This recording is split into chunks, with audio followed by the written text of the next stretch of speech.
Dios les bendiga, familia, una bendición saludarles. Estamos estudiando o leyendo el libro La membresía de la iglesia, escrita por Jonathan Leeman para 9 marcas. Vamos al capítulo 1 de una vez, por favor, capítulo número 1. Y el capítulo 1 se titula No hemos examinado los conceptos correctos.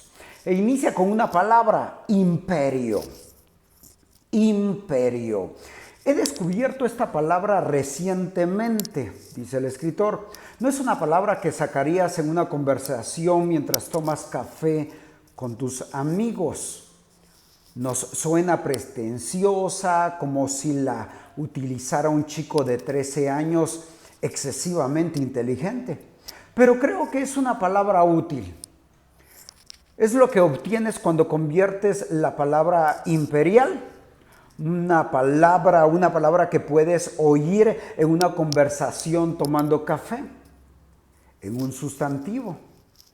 Imperio significa poder absoluto o dominio absoluto y nos lleva a la cuestión de quién tiene la responsabilidad en nuestra sociedad.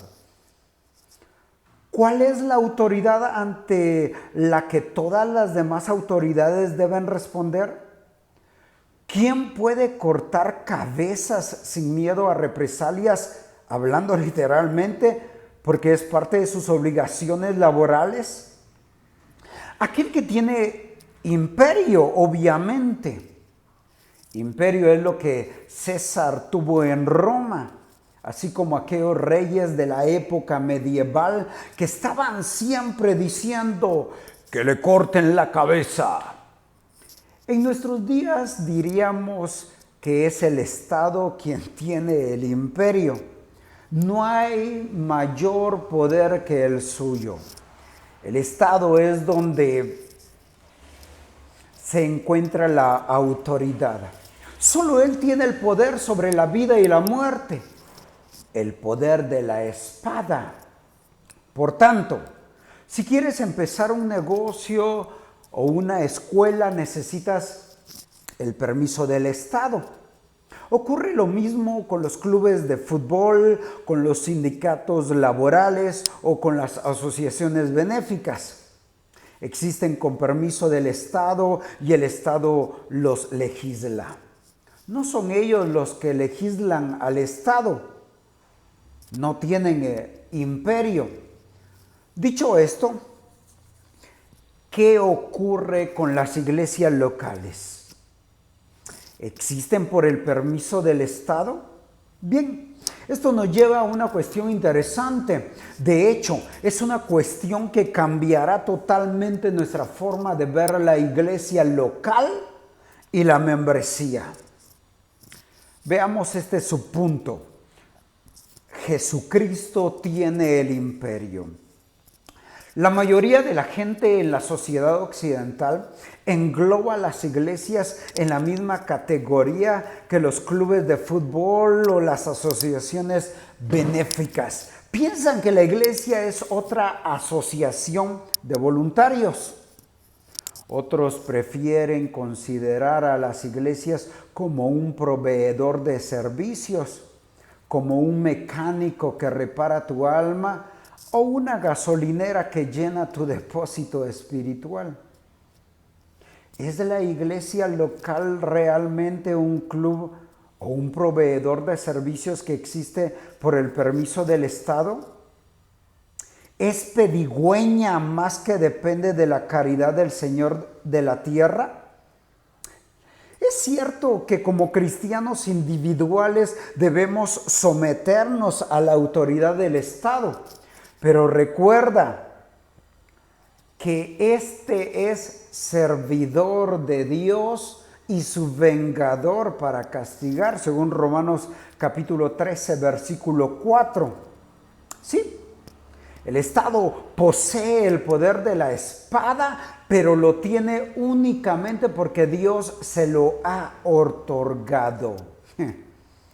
También es cierto que las iglesias deben cumplir con las leyes vigentes cuando se refiere a cosas como adoptar un código postal, si tienen un edificio o pagar los impuestos del salario del personal, si tienen personal contratado. En este sentido, las iglesias son como cualquier otro negocio u organización. Al mismo tiempo, hay algo que debería estar completamente claro en la mente del cristiano. La iglesia local no existe por el permiso del Estado, existe por la autorización expresa de Jesucristo.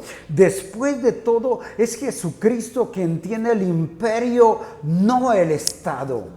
Ser cristiano es saber esto.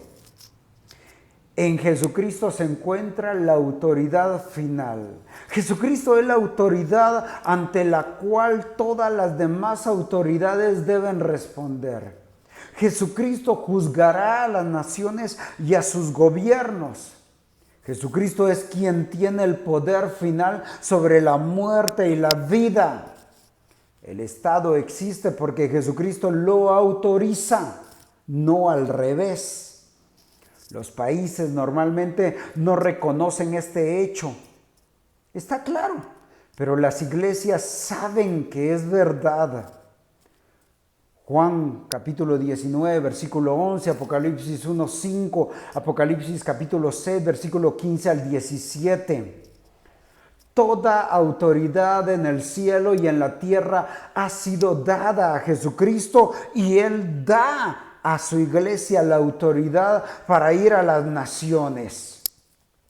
Por eso su iglesia avanzará como una armada que no puede ser detenida. Las fronteras de los países no la pararán. Las órdenes ejecutivas de los presidentes y de los primeros ministros no la pararán. Ni siquiera las puertas del infierno la harán retroceder. Jesucristo tiene el imperio. Veamos el siguiente subpunto. Necesitamos cambiar nuestra forma de pensar. El hecho de que Jesucristo tiene el imperio debería eliminar cualquier tentación de sobrevalorar la autoridad del Estado. El Estado simplemente es un servidor con un mandato específico. Pero que sea Jesucristo quien tiene el imperio debería producir el efecto contrario en nuestro concepto de la iglesia local. Debería aumentar nuestra valoración de ella.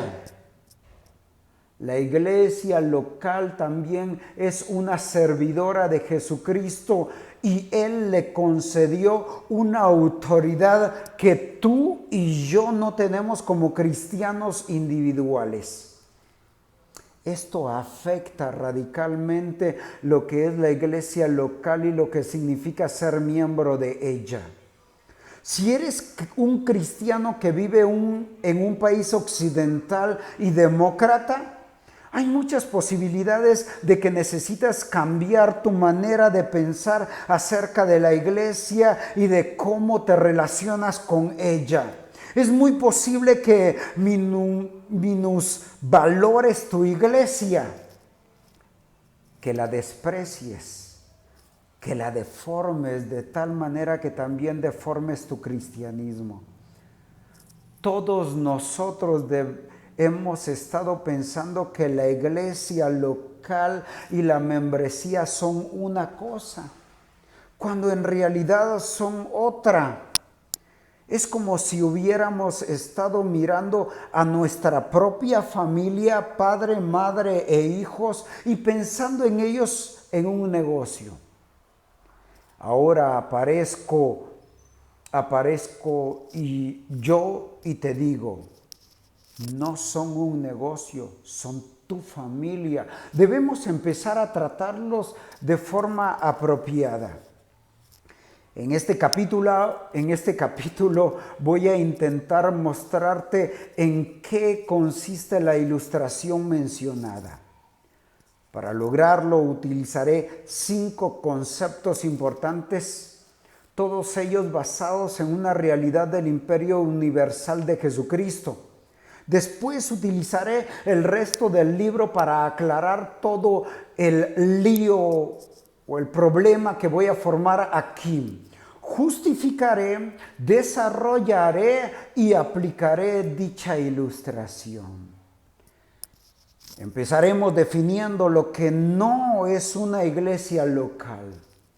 La iglesia local no es un club para cristianos, no es una asociación benéfica donde la membresía es opcional. No es un grupo abierto de personas que comparten un interés en asuntos religiosos y que se reúnen semanalmente para hablar de lo trascendente. Tampoco es un proveedor de servicios donde el cliente tiene toda la autoridad. Es irónico que llamemos al culto de la iglesia servicio. ¿Sí? Yo también lo hago, dice el escritor. Es como si le estuviéramos diciendo a la gente que entre en la zona de parqueo a las 11 de la mañana para ser servidos. Arreglamos tu alma en 60 minutos. Puede que esta forma de entender la iglesia local la hayamos obtenido del enfoque protestante acerca del lugar de la predicación y de los sacramentos. O puede que la puede que la sociedad democrática occidental nos haya embaucado para ver las iglesias como asociaciones benéficas. Puede que sea el precio de un siglo practicando el consumismo. No estoy seguro. Pero aquí tienes algunas de las consecuencias de esta comprensión errónea. 1. Los cristianos piensan que es correcto asistir indefinidamente a una iglesia sin unirse a ella. 2. Los cristianos piensan que se puede separar el bautismo de la unión de la iglesia. 3. Los cristianos participan en la cena del Señor sin unirse a la iglesia. 4. Los cristianos ven la cena del Señor como una experiencia privada y mística apta para los cristianos y no como una actividad para los miembros de la iglesia que se han sumado a una vida colectiva con los demás miembros. 5. Los cristianos no integran lo que hacen en sus vidas de lunes a sábado con las vidas de otros santos. 6. Los cristianos dan por hecho que no hay nada malo en la costumbre de saltarse algunas reuniones dominicales cada mes o aún más. 7. Los cristianos toman decisiones importantes en su vida, trasladarse, aceptar un ascenso laboral, escoger una esposa, etcétera, sin considerar los efectos que esas decisiones traerán a la familia de amistades en la iglesia, o sin consultar la sabiduría de los pastores y de otros miembros de la congregación. 8.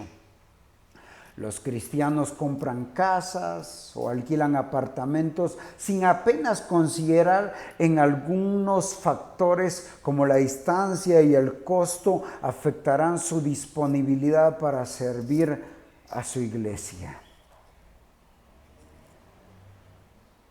Última, los cristianos no se dan cuenta de que tienen una parte de responsabilidad tanto en el bienestar espiritual como en el sustento físico de otros miembros de la congregación, incluyendo miembros que no conocen.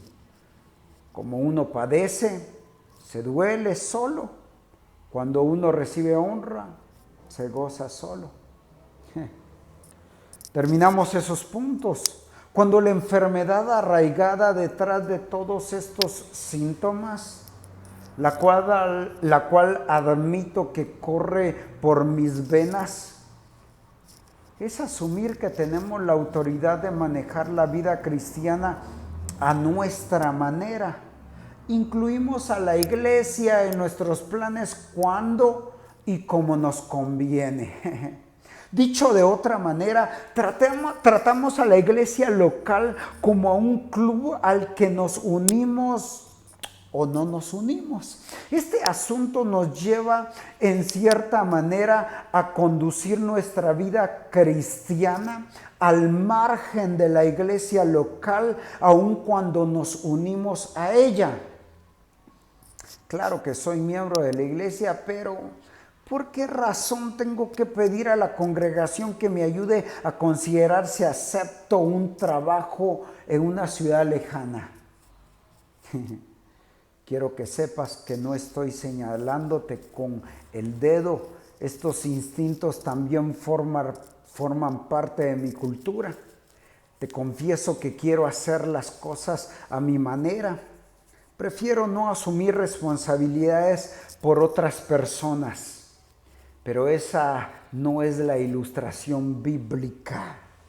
Necesitamos cambiar nuestras gafas viejas por unas nuevas. ¿Estás preparado? Siguiente subpunto. La autoridad más alta del reino en la tierra. ¿Qué es la iglesia local? Voy a decir varias cosas para responder a esta pregunta, pero permíteme empezar aquí. La iglesia local es la autoridad que Jesucristo ha instituido en la tierra para confirmar oficialmente nuestra vida cristiana y moldearla.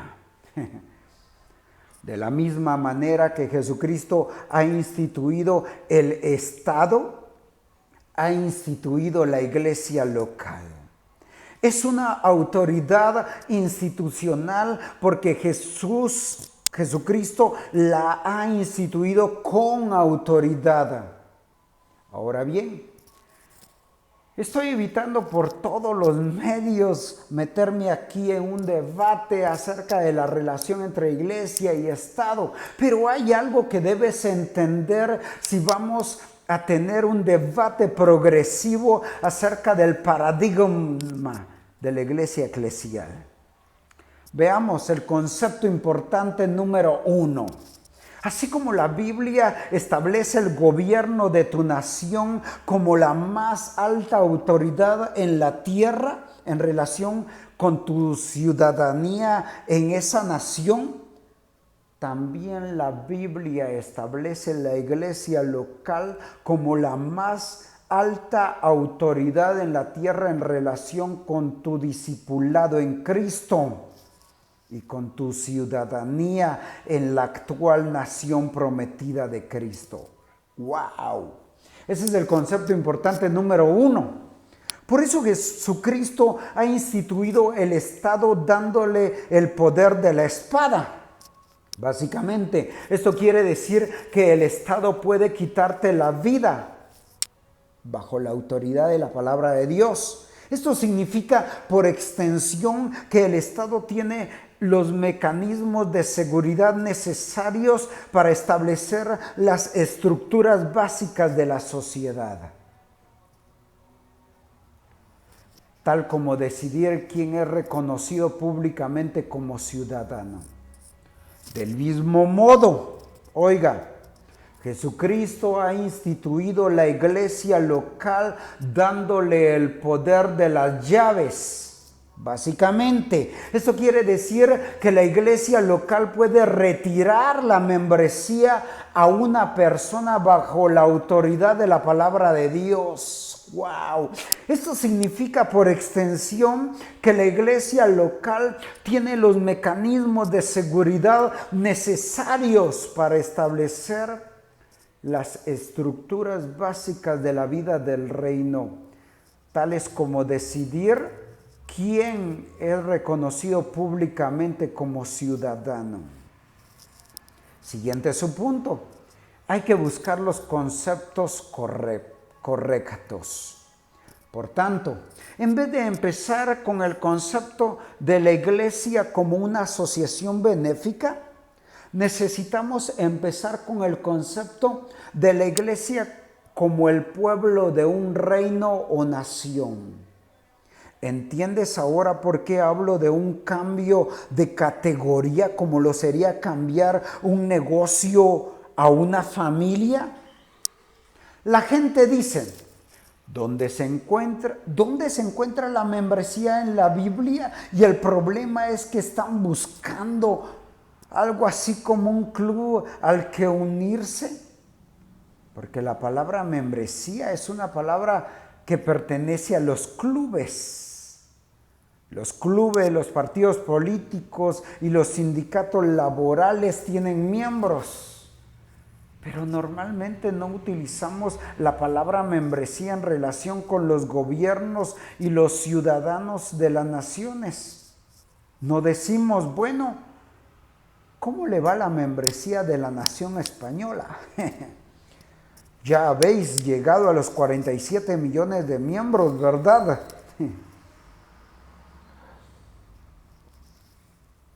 Los clubes se fundan con algún punto de interés común.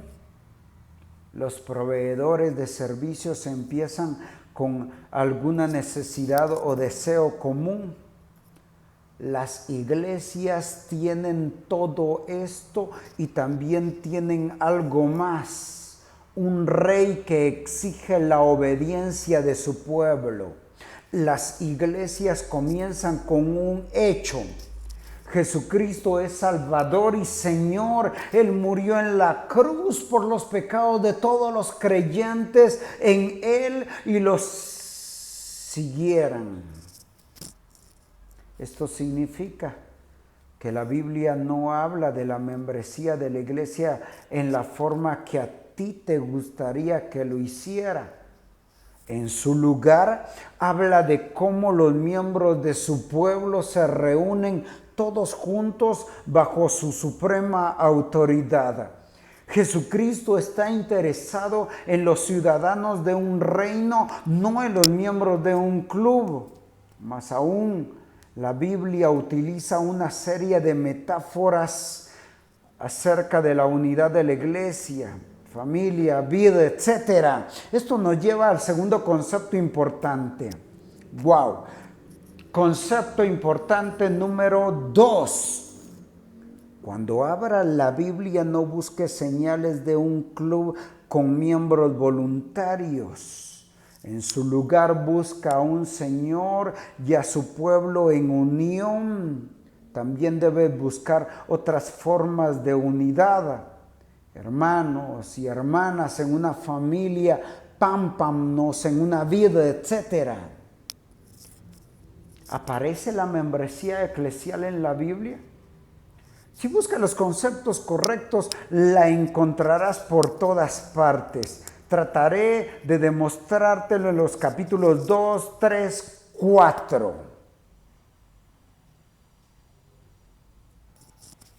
Siguiente subtema. No es un club, sino una embajada. Ahora bien, el concepto de iglesia implica mucho más que su autoridad institucional sobre nosotros. Necesitamos ver la iglesia como una familia, un rebaño, un templo y todo lo demás. Pero todas estas cosas deben colocarse dentro de la estructura de autoridad de la iglesia local, y esta es la razón por la cual empiezo en este punto. La autoridad de la iglesia moldea los aspectos familiares de la vida de la iglesia, los aspectos del cuerpo de la vida de la iglesia y todos los demás aspectos. Por tanto, voy a utilizar varias metáforas bíblicas para describir a qué se parece la vida en la iglesia local. Me gustaría empezar con una metáfora sobre la cual podemos construir, una que reemplaza el concepto de club o de proveedor de servicios. La metáfora del puesto fronterizo o embajada. ¿De dónde saco el concepto de la embajada? Lo saco del concepto bíblico del reino de Cristo. La iglesia no es el reino, es el puesto fronterizo o embajada de ese reino. ¿Qué es una embajada? Es una institución que representa una nación dentro de otra nación. Declara los intereses de su nación natal a la nación que los acoge y protege a los ciudadanos de la nación natal que viven en la nación que los acoge. Te pongo un ejemplo. Estuve 5 meses estudiando en Bruselas, Bélgica. Durante mi estancia allí mi pasaporte caducó. Si hubiese intentado salir del país sin haber renovado mi pasaporte, habría tenido problemas. Ya no tenía un documento válido que confirmara mi ciudadanía estadounidense. Así que una tarde me fui a la embajada de los Estados Unidos en Bruselas y renové mi pasaporte. La embajada no me hizo ciudadano de los Estados Unidos esa tarde, pero lo confirmó oficialmente. A pesar de que soy un ciudadano estadounidense, no tengo la autoridad oficial de declararme a sí mismo como tal ante las naciones. Sin embargo, la confirmación de la embajada me dio la posibilidad de continuar viviendo en una ciudad extranjera, protegido por todos los derechos y beneficios de mi ciudadanía. Por tanto, la embajada representa un lugar dentro de otro del globo terráqueo. Pero, ¿qué pasaría si te dijera que hay otro tipo de embajada? Una que representa un lugar del futuro. Pues eso es la iglesia local. Representa el grupo completo de las personas bajo el señorío de Jesucristo que se unirá al final de la historia. Pablo nos dice que la ciudadanía cristiana está en los cielos. Hasta nos llama ciudadanos de Israel, lo cual es muy interesante cuando consideramos lo que significaba la ciudadanía para los judíos. De todas maneras, y a diferencia de Israel, la patria del cristiano no está en ningún lugar del planeta Tierra. Somos extranjeros y peregrinos. Los cristianos deben anhelar llegar a su patria. Están esperando el día cuando los reinos del mundo han venido a ser de nuestro Señor y de su Cristo. Cuando toda rodilla se doble y toda lengua confiese que Jesucristo es el Señor. Apocalipsis 11:15, Filipenses 2:10 al 11. Pero espera un momento. Hay un lugar en la tierra donde los ciudadanos celestiales pueden encontrar ahora mismo asilo y reconocimiento oficial. La iglesia local. Las iglesias representan el gobierno de Cristo aquí y ahora. Reconocen y protegen a sus ciudadanos aquí y ahora. Proclaman sus leyes aquí